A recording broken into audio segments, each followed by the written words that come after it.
because I couldn't speak and I couldn't move, and I remember just coming back from a nothingness. I was led there, and I was thinking I could be dying. We process things, I think, when our bodies or when our minds feel ready to. And sometimes that can be a really long time that we need to push something away. I never wanted to leave football with any regrets or have any. I didn't want to have any. Oh, I wish I'd done this, or I wish I'd done that. It's not letting something like that define you, not letting the sport you play, the job you have, the car you drive. These aren't the things that define you as a person. It's the way you show up in the world, the way you make people feel, the way you love, the way you show things with your heart. I was like, please just let me walk off, show everyone I'm okay. They didn't let me. I went off on a stretcher, but unbeknown to me was, once this happens once, it easily can happen again. So obviously what they didn't want to happen was me be walking off and collapse again in front of everyone.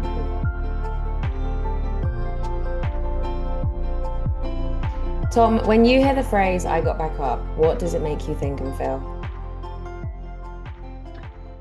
Um, Probably about the time I died. um, yeah, I guess that's getting back up. So yeah, probably there's where I'd go, to be honest.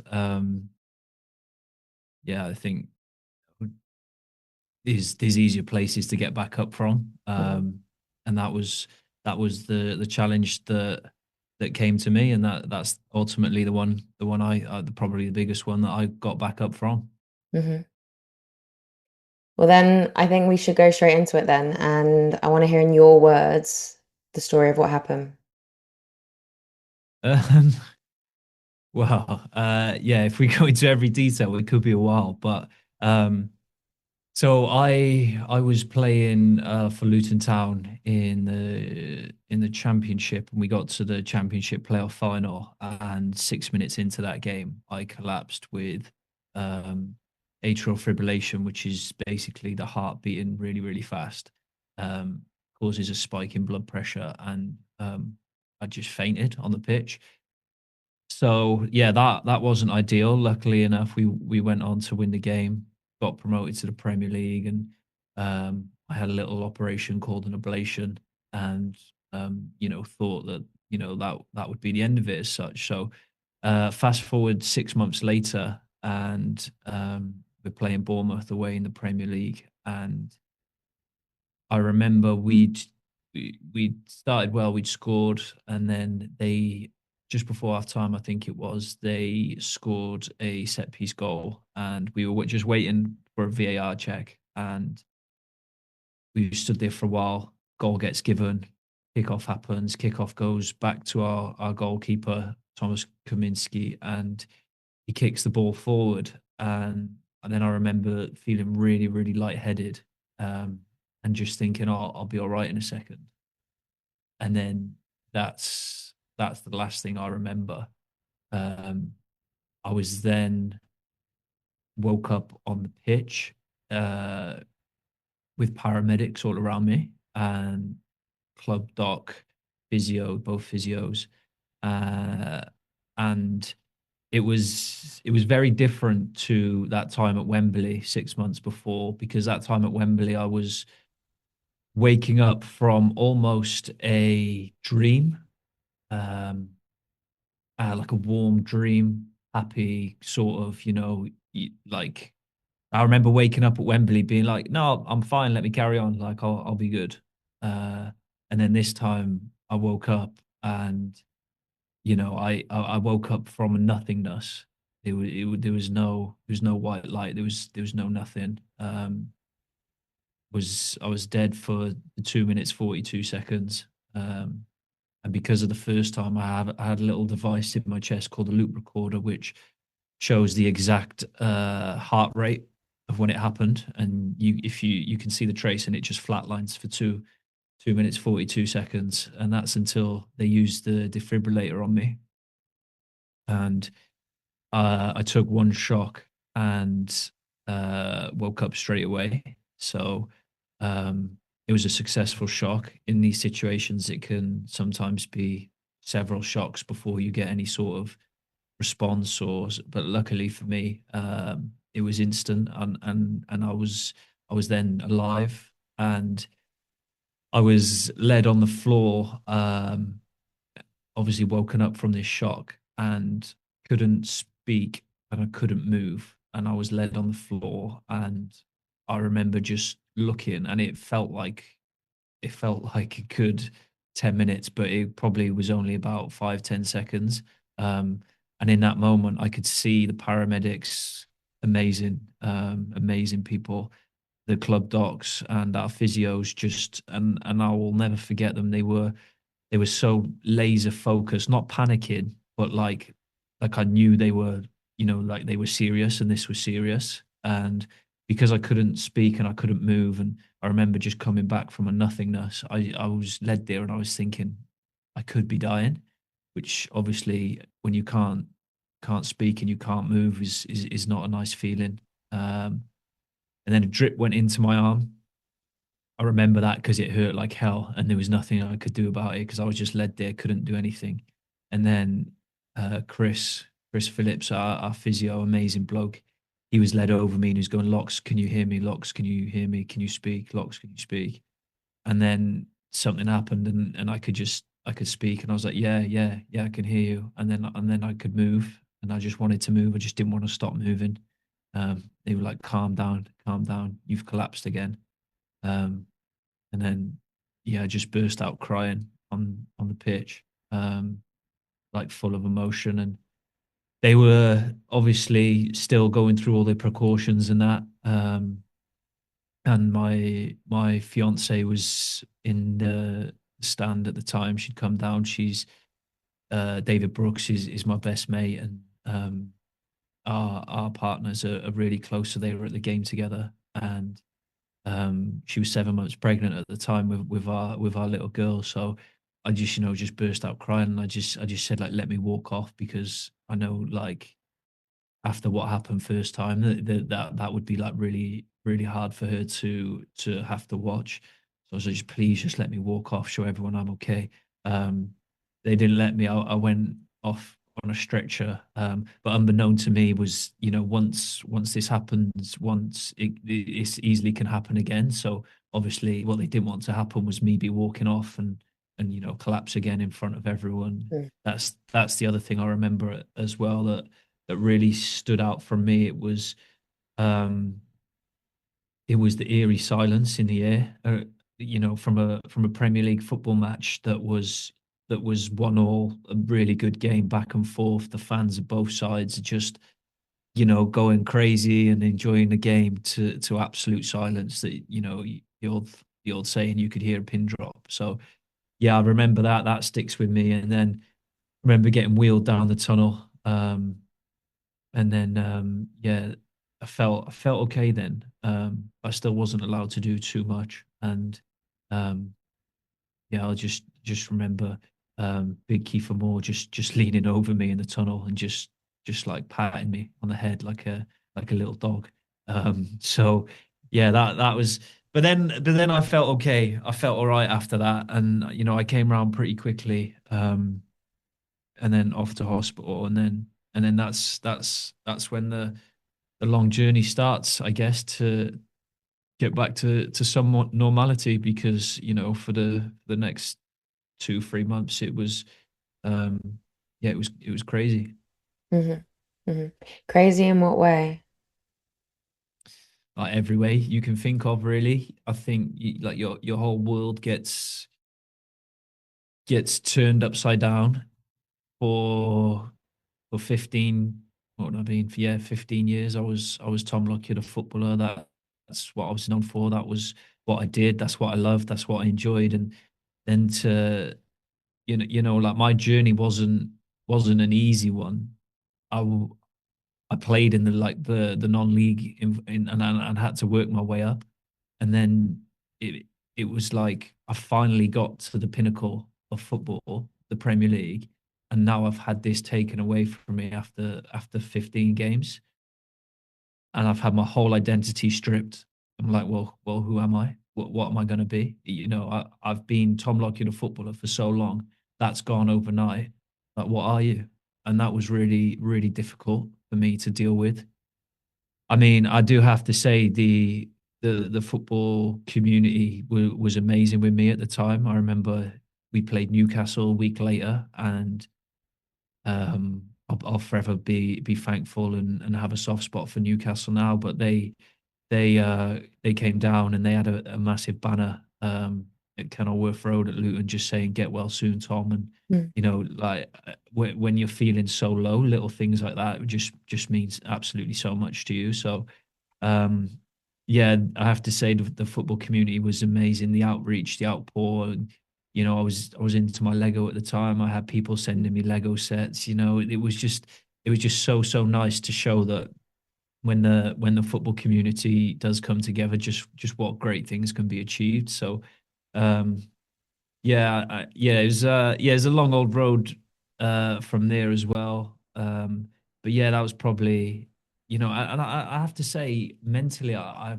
was actually just fine in the early days as such. Not fine because obviously I did have really really difficult moments and dark moments, but it wasn't until much later where I actually you know started to struggle with things.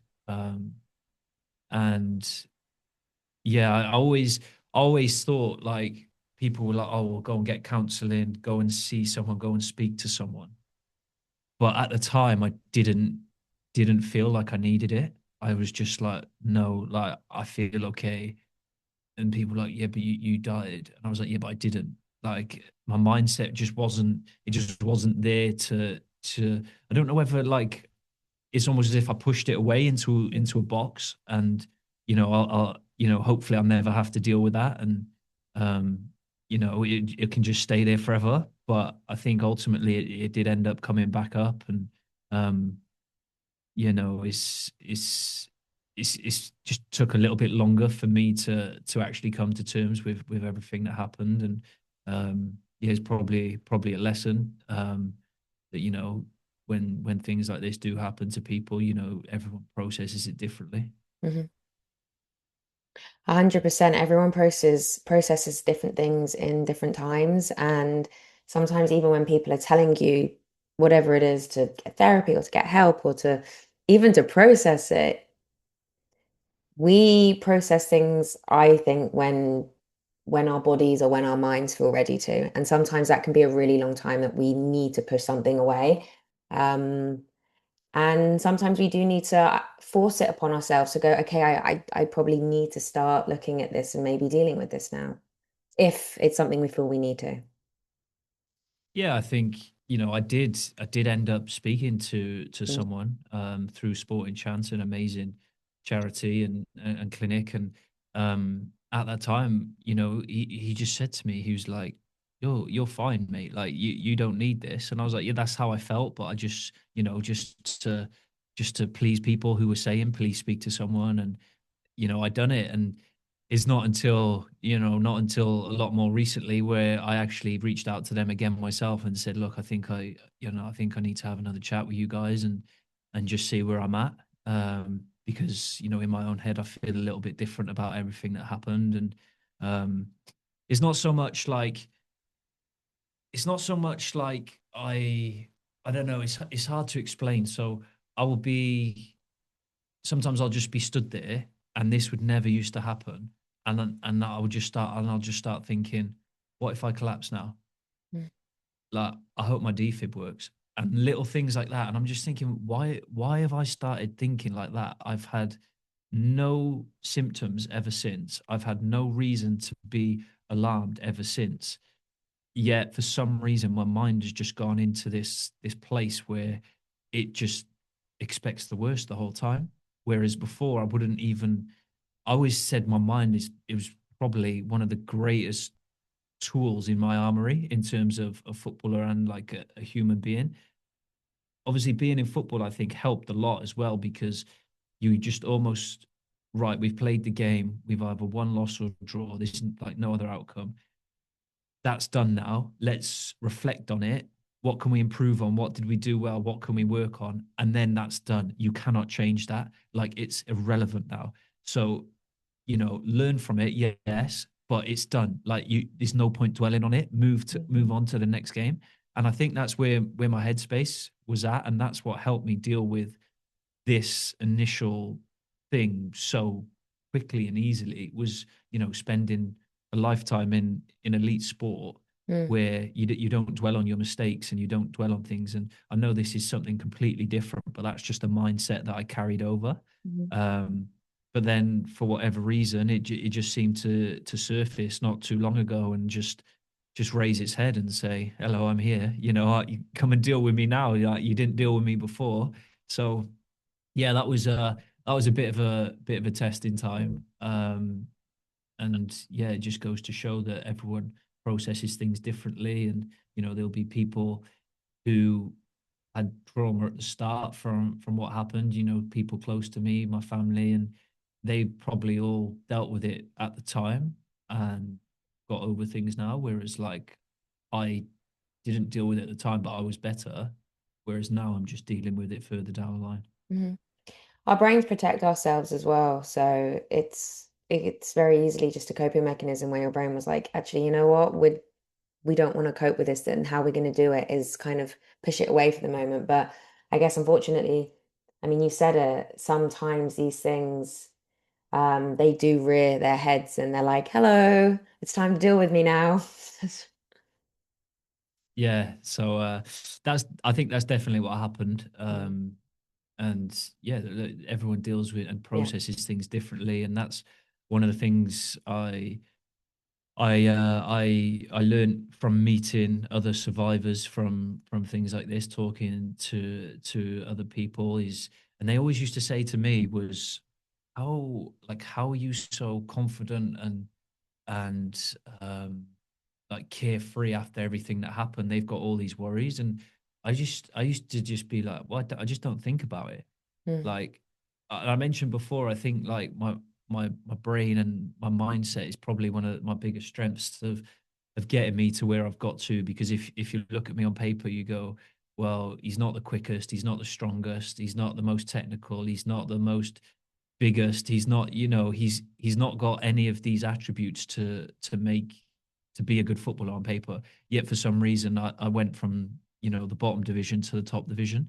Hmm. So there's got to be something there, and there's I can try believe me now when I say this. I'm not a physical animal or a speed merchant or anything like that. All these traits that these top players have. So I think it was resilience that Mm. got me there. Or these hurdles I had to overcome early in my career, getting released, bouncing back from that. All these little setbacks just shaped me into finding what worked for me, and what made me a good footballer, which was using my brain, using my mouth, talking a lot, organizing people, getting people in positions I wanted them, galvanizing them, getting Mhm. the best out of people. And none of them are physical attributes; they come from within. So Mhm. yeah, but then it just goes to show as well that when that tool that's so powerful, which is your brain, which decides to work against you, then it can become really difficult, and start asking you questions that you thought you'd answered, or you tucked away, and actually you hadn't. And yeah, that's when it can become difficult, when your biggest asset starts working against you. Mm. Well, our brain is what I say, it's can be our best friend, but also it can be our biggest, worst enemy at the same time because, people can say negative stuff to us, but a lot of the times we've probably already said those negative things to ourselves as well. And it's sad that as human beings, that is what we do to ourselves as well. Yeah, yeah, it is. Yeah. um but that I think anyone who reaches the top of their sport will Mm. will have some sort of capacity to be able to deal with criticism, negativity, losing, setbacks, injuries, because to get anywhere in life, not just sport, it's not just linear. There is ups and downs. There is peaks, and there's highs and lows. And it was an old saying, was never too high, never too low. After you won a game, and I was really bad for this at the start of my career. I was after we won, I was cloud nine. I was loving it. I was like, this is amazing. This is so good. But on the flip side, I was, if I lost, I was, I was tucked away in my room all weekend, and I didn't want to know anyone. So yeah, I built that, never too high, never too low, stayed very plateau and just kept it moving. And that was probably another coping mechanism of Mm, mine um, along the way, and obviously another tool that I used in the road to get back from what happened to me. mm. Well, on that then, how did you learn to deal with a loss of a football game?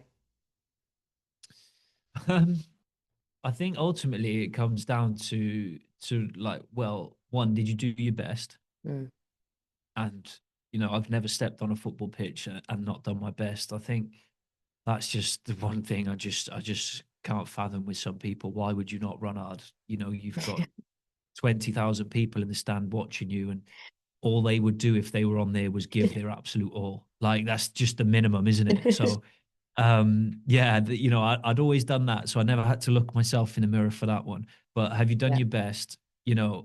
Have you let anyone down? Sometimes, yeah, you have. But and then it's funny. Has anyone died? No, but so it's kind of like, look, life does move on, and the Hmm. great thing about that was like I always used to say to myself, well, you've got 3 days till you can go and put it right. Mm, So it's almost just taking a step back from look, this isn't the end of the world because you've got another chance to put it right in 3 days' time. No one's died, um, and you've done your best. So what more can you do? mm, The thing for me was I never wanted to leave football with any regrets or have any. I didn't want to have any. Oh, I wish I'd done this or I wish I'd done that. And there's times in my career where I left a team where I was, safe, captain, um, respected, adored by fans, to then move on to somewhere new to really like push myself and push my boundaries and see whether, because I didn't want to be sat there and go, oh yeah, like I stayed there and I played it safe and wasn't that mm, nice. I was like, no, I need to go. And, if I take that step to the next level and I fail, at least I've tried. At least I've gone and I've give it a go. And that was the one thing where I was like, I just couldn't accept that, where I have to go and see for myself. You can tell me, okay, I've had loads of managers tell me, you're not big enough, you're not strong enough, you're not quick enough. I got released when I was 15 for that. But if I've got that belief, well, okay, you think that, but that's not how I see it. Or it's like, when I was 15, I got this is a good story actually. I like this one.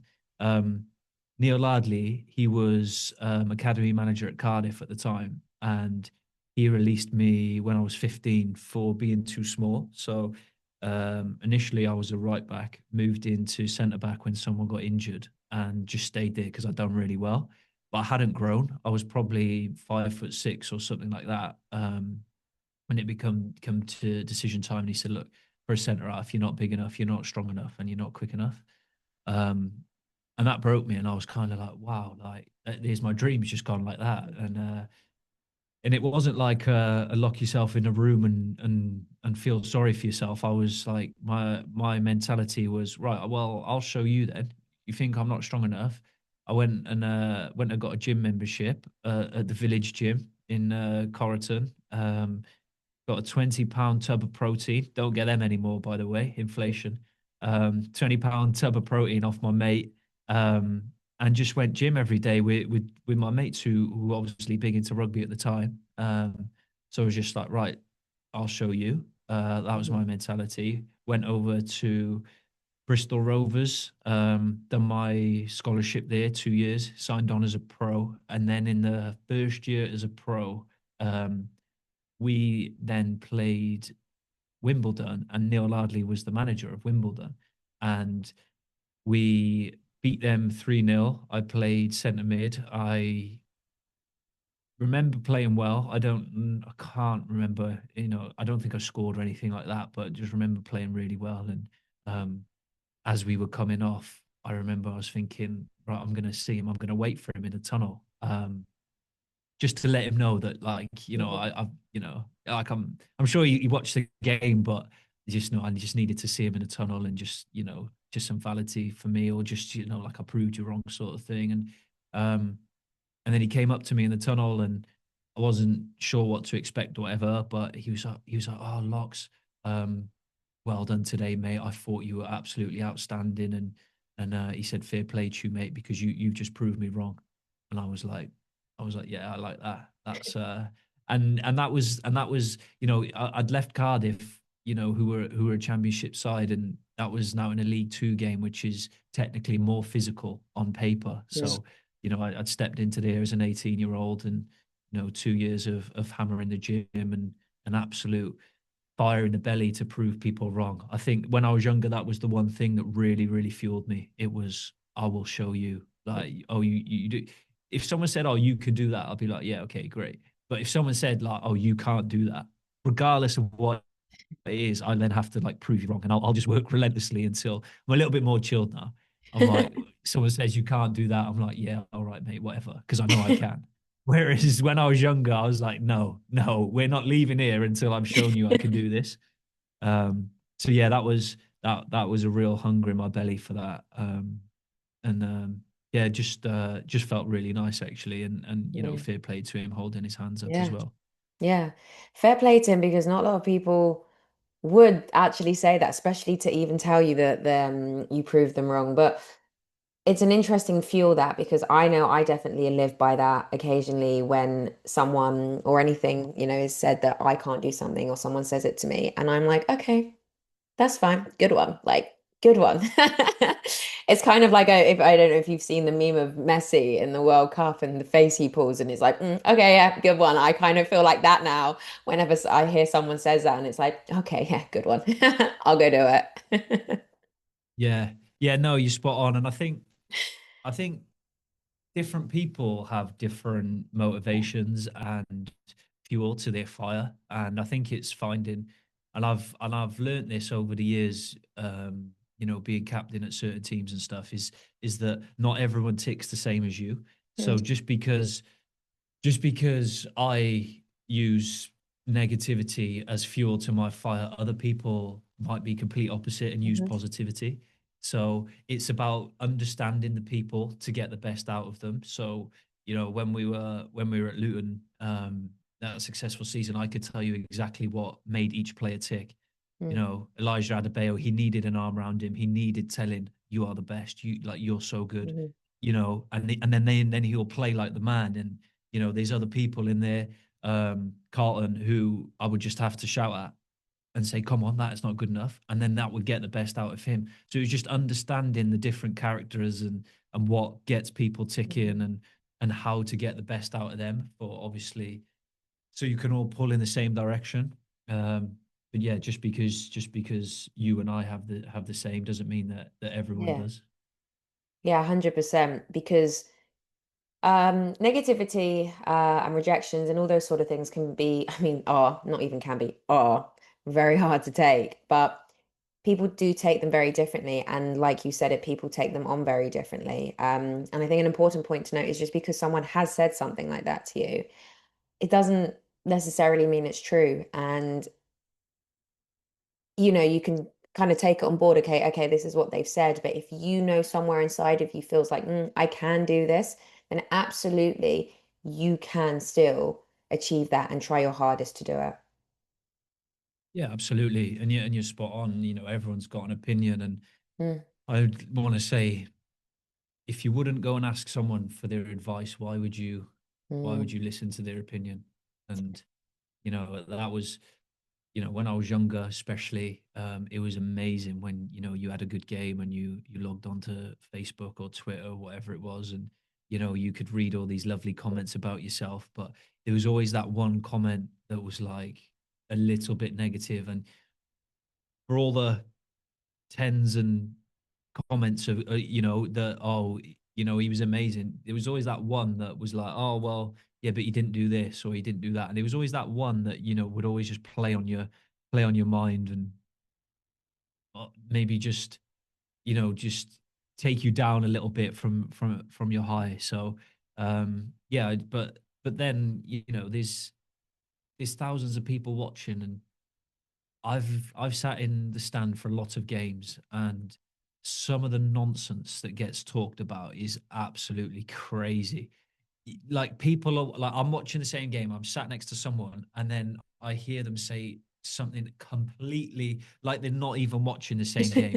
And then I'm thinking, and yet you're going to tweet me later saying I was rubbish, yet you're watching the same game as me, and that is your opinion. Like, Yeah. come on. And yeah, I think, yeah, just yeah, not respecting their opinions, but Mm. just not interested. Just honestly, it couldn't care less anymore what people have to say about me, my teammates, my manager in a sporting sense, and then anyone else is pretty irrelevant. Mm. Mm. Well, you know what you're good at and you know what you can achieve and what you're capable of, and I think that's what's important there.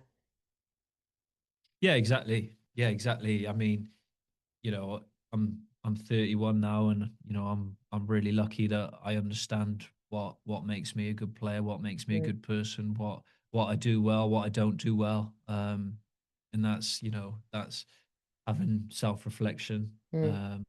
almost like a bit like a football game, Hmm. where it's like, well, um, how can I be better? How can I improve? What can I do to make someone's life easier, to help with the little one more? It's just a bit of self-reflection now and again goes a long way, and helps you, maybe holds you a bit more accountable as well, Mm. um, to what you are and what you want to be. Hmm. Hmm. And then the trajectory from 18 years old into the Premier League, what was that? So yeah, it was League Two. Played a full season there.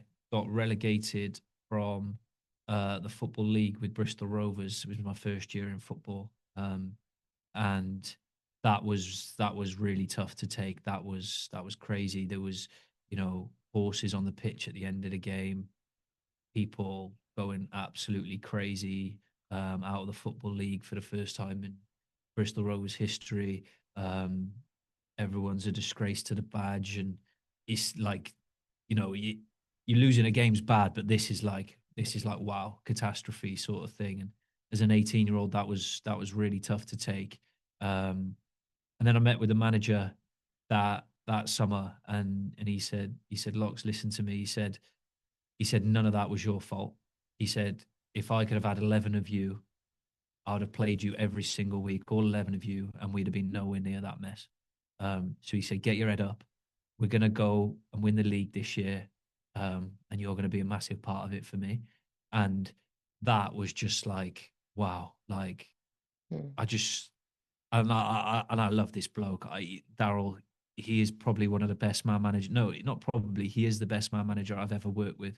Um, and he knew exactly how to get the best out of players. And that was just a little example of it there. But I was sad, down, worried about the future, and 5 minute meeting with him, I come out of there on top of the world, and I'm off to the gym, I'm running hard. I'm like, right, if we're going to be champions this year, I want to be a part of this. Mhm. I'm putting myself through my paces. Uh, didn't win the league that year, but we did get promoted, finished second. So, um, yeah, back up to League Two, and then we went and got promoted again the following year to League One. Had 4 years in League One with Bristol Rovers, and then then I left. That's what I mentioned earlier. I left to go and join Charlton in the league above. Which was, not a gamble, but yeah, like a bit of a gamble. But I just needed to see whether I could do it. Um, Went there. We got relegated on the last day of the season with them, which was absolutely heartbreaking because we were our initial 11 was more than capable of being mid-table in that division. But we just had a mad spout of injuries where, we had almost 15 players out at one stage, Mm. which even the biggest of squads can't manage. Then left there to join Luton, and had 6 amazing years at Luton, which obviously ended up getting to the Premier League, and um, yeah, ultimately, yeah, dying for the badge, I'd say, which is yeah, not many can claim they've done. So a few will say they would do it, but yeah, not many have. But no, my time at Luton was amazing. The fan base was incredible. They took to me from well, first 6 months because I joined there, didn't play for the first 6 months. So I was like, what's going on here? What a waste of time this is. Mm, Finally got into the side and yeah, they were amazing with me ever since. So yeah, had a great rapport with the fans there, was amazing. Just yeah, just probably played some of my best football there. And yeah, just felt really at home, really comfortable. Um, and yeah, ultimately reached the pinnacle, which was obviously Luton's first time in the Premier League as well. So mhm. that was pretty special, just sharing that together, sharing that moment together. Yeah, to be honest, I remember it. Not that it was long ago. I do remember, and I'm a North London girl, so Luton's not even far from me. Well, yeah, there was the crazy 4-3 game that year, wasn't there? I think Yeah. Declan Rice scored a last minute header um, at Kenilworth Road. So yeah, that was a thrilling game, but obviously we come out on the wrong side, and um, you know, I don't like to do this, but I genuinely would love to rub a crystal ball and say, you know, if I didn't die on that pitch that day, where would we have finished in the league? Because Mm, I think we were only 4 points off it in the end because I think there was a couple of points deductions that year, and without being big headed, I know I would have made up 4 points that year. yeah. At least I would have been a difference. So it's a shame. Because ultimately you can't change that and it's completely out of your own hands. But yeah, would have loved to just know where we'd have been. But um, it is what it is. It's all happened for a reason now. And look, we've done so much good off the back of it as well. I know you're a big fan of the British Heart Foundation as well, but after that initial period where I was really down and lost my identity. British Heart Foundation and Sky Bet said, we're launching this campaign. Do you want to be the face of it? And I went, yeah, all right, right. Let's see where this can go. So went to Wembley to launch that. It was amazing. Graham Souness, Glenn Hoddle, big names there, other survivors as well. And they said, right, this is our goal this season. We're going to get three Wembley stadiums to learn CPR. That's 270,000 people. And we launched in an empty Wembley stadium. And I looked around at all the empty seats. I went, yeah, right, sounds good, but not a chance in hell are we doing this. Um, and then 2 years later we surpassed 500,000 people trained up in CPR. So it was absolutely amazing, incredible journey. Mm, So thankful to British Heart Foundation allowing me to be an ambassador, and mm, also to Sky Bet for running the campaign and pledging so much money towards the mhm, British Heart Foundation. In the first year alone, they gave 13.5 million, which went to vital research that costs a lot of money. So to be able to get 500,000 people trained up in CPR and to have all these funds heading towards the British mhm, Heart Foundation, I could not have been happier with how the campaign has gone. And yeah, me and Vinnie Jones ended up doing CPR on the pitch at half time in the playoff final. So um, yeah, just incredible journey. One I look back on with so much pride and mhm, fondness, that we were able just to get so many people to trained up and learning CPR, because I had so many people come to me and say, oh, I love the campaign you're doing. It's amazing. Yeah, you should be so proud. And I'd be like, oh, thank you so much. Like, have you learned CPR? And they'd be like, oh, no, I haven't had the time. And it's kind of just like, come on, man. It literally takes 15 minutes. You can do it online with a pillow. Uh, that's all it takes. And you could potentially save someone's life. And look, I hope you never, ever have to use it. But should you ever find yourself in that distressing situation, at least you'd know what to do. mhm, Um, but yeah, so many people were hearing this message over and over again and just would never doing it. So to finally get round to 500,000 people is just like absolutely amazing and beyond our wildest dreams. Like I said, we're only trying to get 270,000 people trained up at the start, and we surpassed that, and we all kind of just looked at each other and went, why would Yeah. we stop now? Let's keep going." So yeah, it's weird actually, because I'm way more proud of that than anything I've ever achieved in football. I think that is just like amazing. And I get messages on Instagram from people with different heart conditions, people who have suffered similar things, and people saying you're an inspiration, the way you get back playing. I don't see myself like that, but there was one that stood out for me, and it was my 18-month-old baby daughter had a cardiac arrest, and I had to perform CPR on her until the paramedics arrived.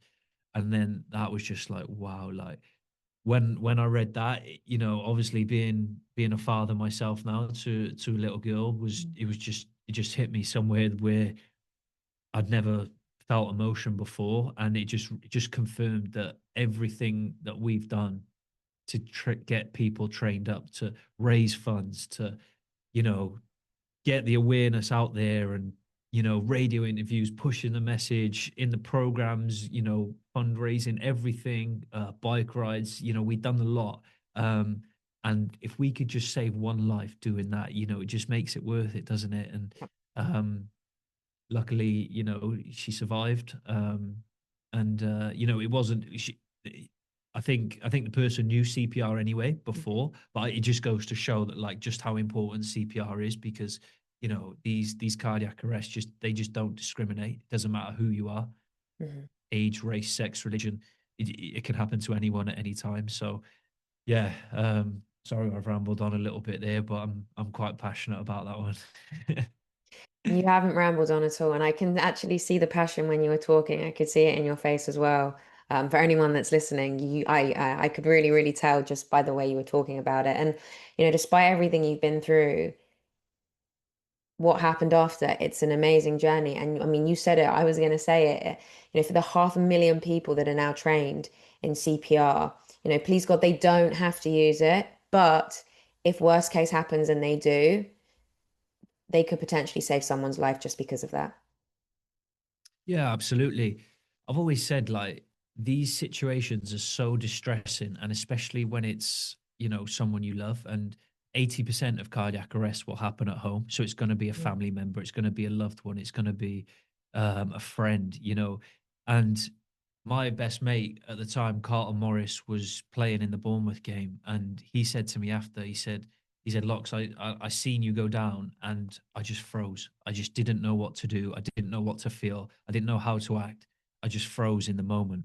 And this is what I'm trying to portray, is that 80% of these happen at home, and there's over 40,000 each year out of hospital cardiac arrest. Like, this is not going away. And when 80% of them happen at home, there's not going to be a trained paramedic there who's going to step up and help save your mum, your dad, your sister. Yeah. And just think for a minute and just be like, if I was at home with my mum, dad, whoever, and they collapsed on the floor, and I'm listening to this now and I didn't know what to do, even though I'm telling you, you can log on to the British Heart Foundation website, you can learn CPR in 15 minutes on there, right? And the reality is, I don't know how you'll react in that situation. Carlton, he froze, right? The paramedics ran on straight away. They were at it, but this is what they train to do every day. But if you know what to do in that situation, I always say you're more than likely to step up, because one, you'll recognize what's happening. They're not breathing properly. Okay, this could be a cardiac arrest. And then once you understand that it is a cardiac arrest, nothing you can do then is going to make the situation worse.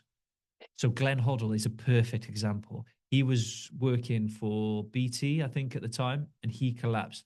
And the producer, I think it was, who saved his life with CPR, broke six of his ribs doing CPR, just by doing CPR so hard that it popped six of his ribs. But he's here today to tell the story of how it happened. And that's the reality, is that person is going to die if you do nothing. So you're better off to step up and do something in that situation. And if you break a few ribs at the time, so be it.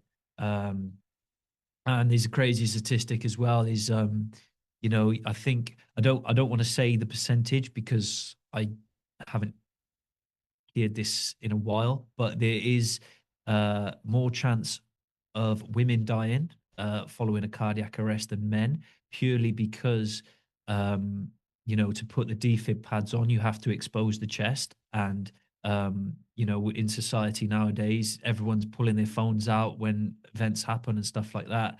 Um, People in these situations are reluctant to expose a woman's chest, and that is ultimately costing women their lives when cardiac arrest happens. So there's work to be done around that as well. We can't do everything, of course, but I think just raising awareness to that is we should keep raising awareness. Because I think that's sad. You shouldn't have more chance of surviving just because you're a man. But ultimately, that is the odds that are happening in the UK. So yeah, still so much work to be done. A little bit more difficult now. I'm out in Melbourne, and not back in the UK. But yeah, challenge I couldn't turn down out here. So yeah, been here a month now and loving it. But yeah, we'll always push the CPR message wherever possible. Well, I was going to move on to obviously being in Australia, but hey, you can save lives out there as well. Might be the other side of the world, but at least you're doing it the other side of the world as well. Yeah, yeah. I don't know quite where to start at the minute, but yeah, if I can find the right opportunities and the right places to get the conversations in, then of course, and I'd love to find out a little bit more about all that, the statistics down here, whether they mirror the UK, and Mm. because Australia is such a vast place. I couldn't believe just quite how big it is. We have to fly to every game now. There's always a bus in the UK. So um, yeah, but yeah, always looking to try and do good wherever possible. And um, yeah, yeah, always looking for opportunities to preach on CPR. Well, I'm glad we've been doing it here. And you know what? It's made me I'm not trained in TPI. I think I mentioned that to you before we were on this as well. And it's something I want to do. So now I know, I actually didn't realize now I know I can just watch it online for 15 minutes. Believe me, I'm going to do that. And I'm not saying that I am actually going. Now I've said it, I'm gonna have to make sure I do it. I'm that person too.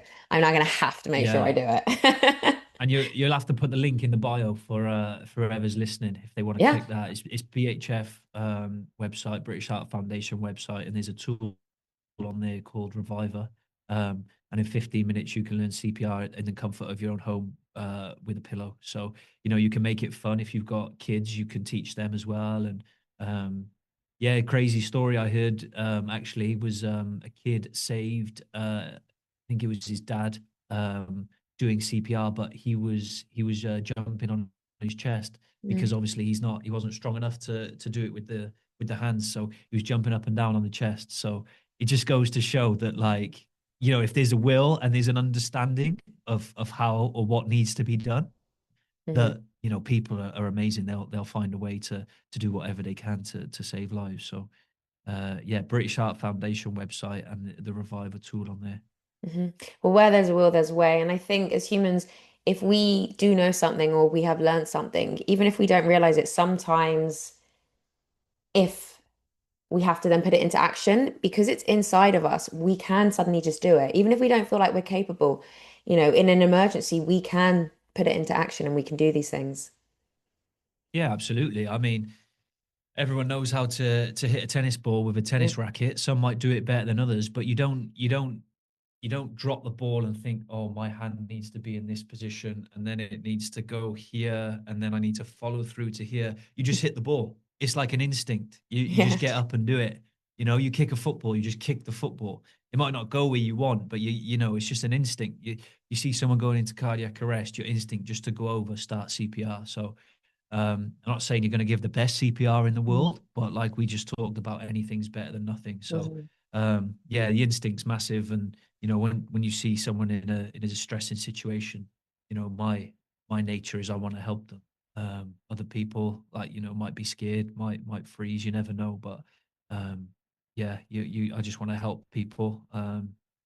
So yeah, the instinct is a powerful thing. 100% it is. And then how's things over in Australia? Yeah, good, good, good. I'm not with the family yet, so I've had a long month out here on my own, sampling the golf courses.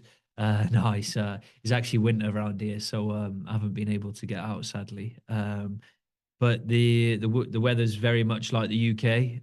It's raining down here in Melbourne, so yeah, not great at all. But yeah, fantastic, fantastic city. Amazing, super friendly people. Mm. Speak English, drive on the left hand side of the road. So it's just perfect for a Brit moving abroad, isn't it? Yeah, the team's really good. Got some great quality here. Really surprised actually with the amount of quality in the squad. Obviously not really being across the A League too much. I didn't really know exactly what to expect, but was pleasantly surprised by the quality that's here.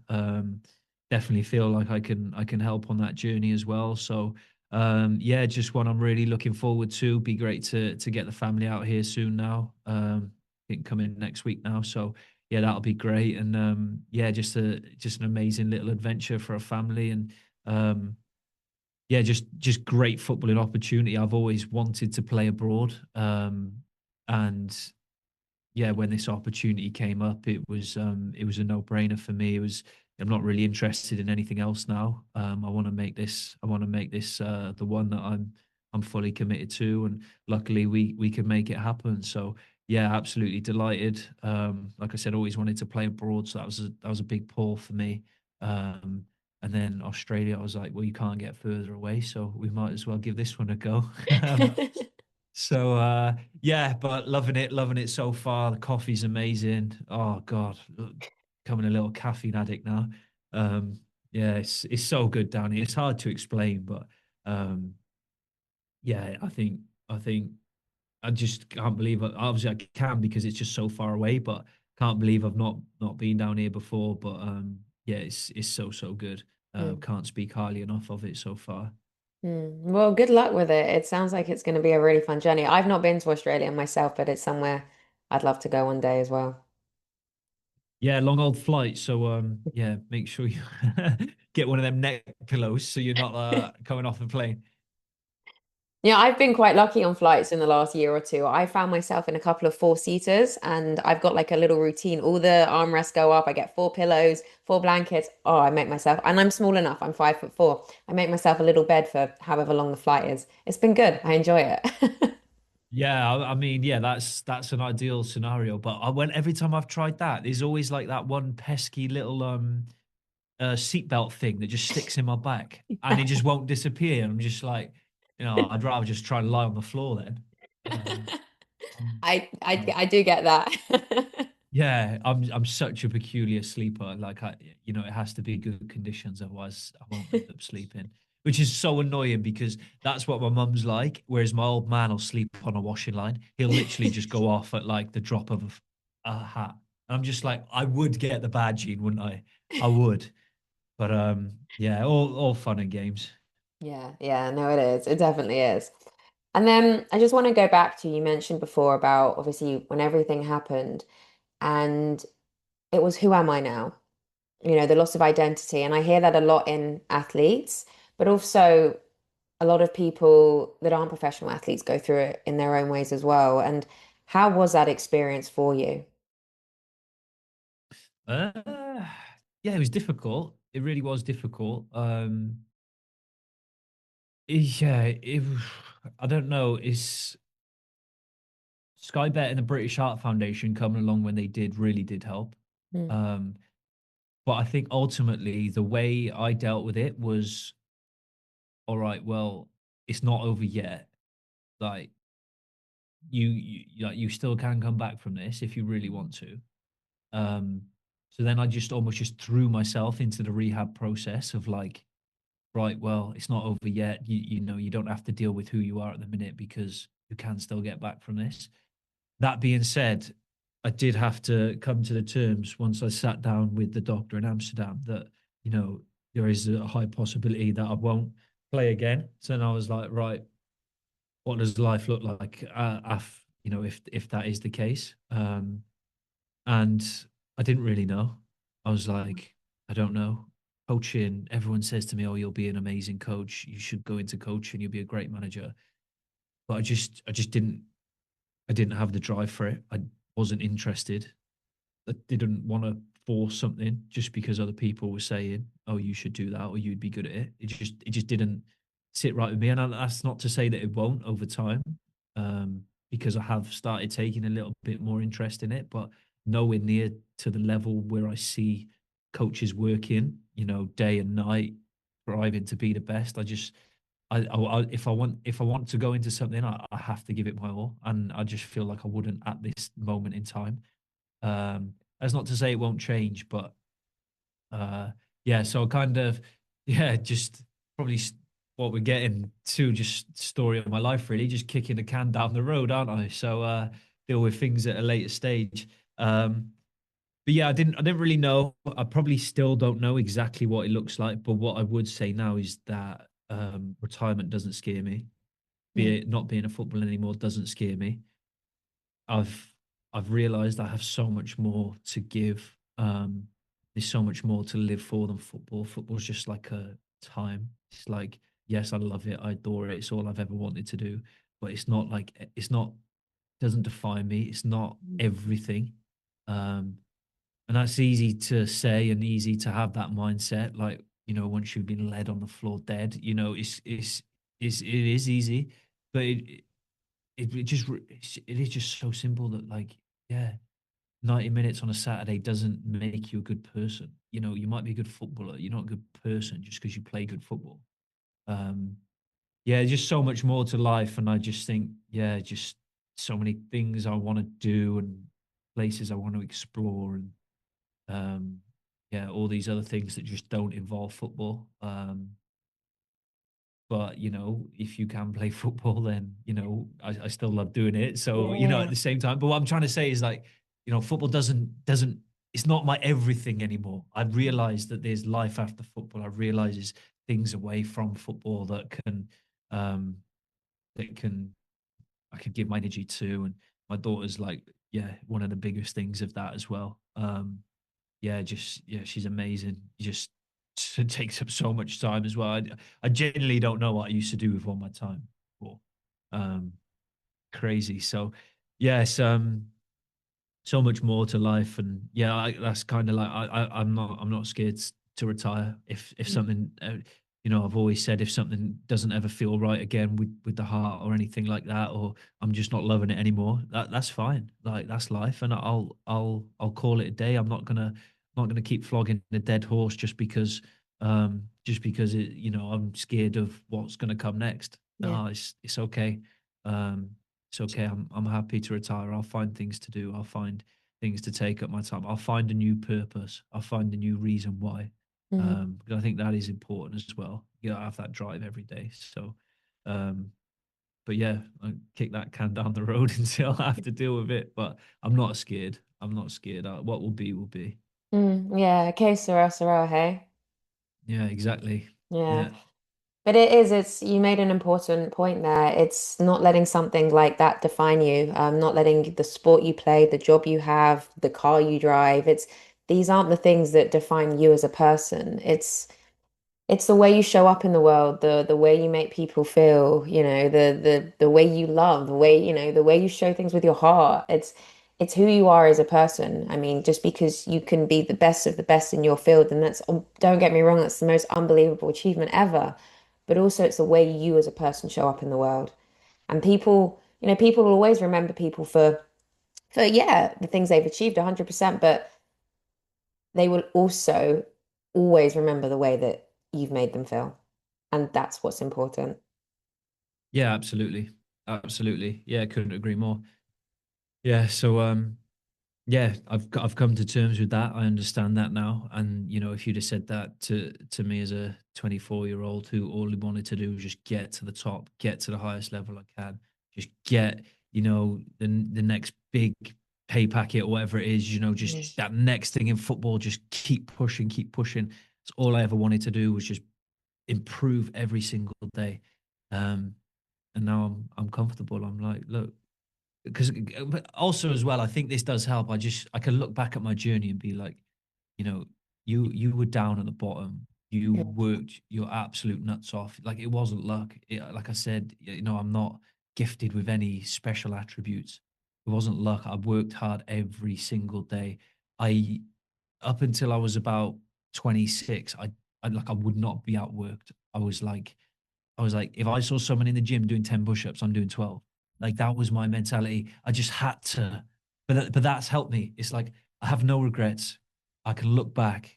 I've done that amazing, amazing career. No one can take that away from me. I've played non-league all the way through to Premier League. I've scored in every one of them leagues as well, which is a nice thing. And I'm content. I'm just happy. I'm happy with how it's gone. Mm. And also I'm happy I'm still here as well, which Yeah. is obviously nice. No one wants to die. So um yeah, that's pretty cool. And I'll forever be grateful Mm. to Amos, Chris, Simon, Abby, the paramedic team. So yeah, because without them I wouldn't be here. So yeah, I'm content. I'm happy. I'm in a good place. Um, yeah, don't know what else to say. Yeah. Well, hey, not everybody can say they scored in every league as well, so there's an achievement in there too. But I get it as well because the day I had my accident, I also could have died that day. So believe me, I get it when you say, it how it feels to be here because I'm very aware that, I can walk, I can run, I can do a lot of things. And had my accident have gone very differently, I know my life would be very different, and I'm very aware of that. So believe me, I But get it more than you realize. but sometimes it's hard, isn't it? Because people will say to me like, "Oh, it must be easy for you," but sometimes you must be the same. I would imagine so. But like, you sometimes you get so caught up in life, and it's like, oh, the bus is late, or it's raining, and all these little minor things that are actually so irrelevant, but you just get caught up in it, and then it comes to me, and I'm just like, why am I stressed? You were led dead on the floor for 2.5 minutes. Like why are you worried that it's raining and you forgot the umbrella? Like, there's no need to stress. Mm, It will be okay. It's hmm. fine. But sometimes just because life is just so Yeah. crazy and hectic, you get caught up in it and Yeah. you forget that, you know, and then sometimes I just need that reset and I just go, why are you worried? Like you were literally dead. Like now you're worried about stupid things. No, just chill out. Hmm. Yeah, I don't know whether you ever get that. yeah, no, we all get caught up in life. We all get caught up in the noise of it, the rush of it. We do. We're humans. We do. I even probably the monks out there in the mountains, they probably still get caught up in some things when some bee buzzes past. It probably annoys them. But yeah, we all get caught up in everything. But it made me think about a moment when my surgeon. He must have been not long after I don't know if it was my first or my second surgery. It might have been my second one, so my ACL reconstruction. And he said to me, and I take it on board now, he said to me, if you're, minding your way down the street and someone takes your phone, someone grabs your phone and they start running, because this was at a place where I wasn't actually allowed to run at the time. He said, bye bye phone. He said, you got to let that phone go because he was like, you are physically not in a place where you can run after that phone. He said, because you'll do more damage. And, you even think, and at the time as well, it was like, there's a train. If you see a train there, you're not in a place where you can run for that train. Bye bye, train. I'll wait for the next. And I know that sounds very small and simple, but like you said it, sometimes I see a train and I've missed it and I'm like, nah, bye bye train, there's another one coming. No, I don't want my phone to be stolen. No, but at the end of the day, I'll get a new one if it happens. Please God it doesn't. But yeah, so these things that, yeah, we over catastrophize sometimes. We don't always have to when we, see it in a different light, in a different picture. Absolutely. Yeah. Mm. So I want to ask then, a few more questions, but just before we do wrap up, how are you doing physically now then? Yeah, good. Good. Mm. I it's another setback actually, forgot to mention, but when I was coming back from my heart, I was 2 days away from playing my first game back, which was only a year after the initial um cardiac arrest, and cleared a ball in training and snapped my deltoid ligament. So I needed to have reconstructive surgery for that, which was 3 months out. And that was in the December, and they've got to finalize their squad to play the rest of the season in January, end of January. So I pushed super hard to try and get to some sort of level where they would accept me back in the squad. Pushed too hard too soon, and they said, "You've undone the work of the surgeon by pushing too hard too early. You need to have another operation, and this time it will be 5, 6 months, something like that, something stupid." So then I had from literally playing my first game back 2 days later um, to then having 9 months out with an ankle operation was really hard to take. And that was my biggest concern actually coming back into football was I just wanted that to hold up, because you know once you have like these surgeries, you probably had it as well with your knee, you get like this chronic swelling, and anytime you put like a new load through it or additional load through it that it's not used to, or it hasn't been worked up to, it just bursts out in swelling and inflammation. So that's what I was worried about. My biggest worry, biggest concern was that, and yeah, touch wood, that's all been good. So that was my biggest concern. I've been okay. So in terms of physicality, then yeah, I think I'm doing all right. As long as that doesn't give me any more jip. But yeah, let's touch wood again. No, I guess that's the thing, isn't it, with injuries is we want to get stronger quickly. Again, I get it. We want to get stronger quickly. After my ACL surgery, I was begging my physio if I could start lifting heavier in my squats, and he was like, absolutely not. And I can be pretty impatient or very impatient. And he used to say to me again, and it was something I learned, was just because you want it right now, you're actually going to jeopardize long term. So short term, you're actually going to have to listen to me, as in my physio, and you're actually going to have to kind of do it slower just to get there. And it's something that I take into everyday life as well, with sometimes just because you want something right now, believe me, you can get some things right now, but other things you can't. And you have to be patient, you have to show up for it, and you have to take your time. Even if you want to squat heavier, you have to wait a bit. Yeah, well, I wish you could have told me that after that first surgery, because yeah, that would have saved me 6 hard months in the gym watching people go out to train, just thinking, "Oh, that could have been me. That should have been me." Yeah, that was in fact, coming back from everything, that was probably the lowest I'd been. Was being so close, back in touching distance of it, and then having it taken away. So, yeah, just not greedy, just like so eager just to try and get in that squad to play the rest of the season, and yeah, just ultimately it's ended up costing me 6 months of my time. But look, everything happens for a reason. Big believer in that. So yeah, wouldn't be sat out here in Melbourne now if that if I would have got back. So in some ways, it's a good job it did. hmm And everything happens for a reason is exactly what I said as I was wheeled out of the ambulance on my stretcher from my accident into the hospital, and I was there on the stretcher in reception, and I looked up at my friend and I said everything happens for a reason. And they looked at me and they went, "Can you tell me what this reason is?" And I went, "I don't know yet, but I'm gonna go figure it out." We'll see soon enough. Mm, Absolutely. Yeah. exactly.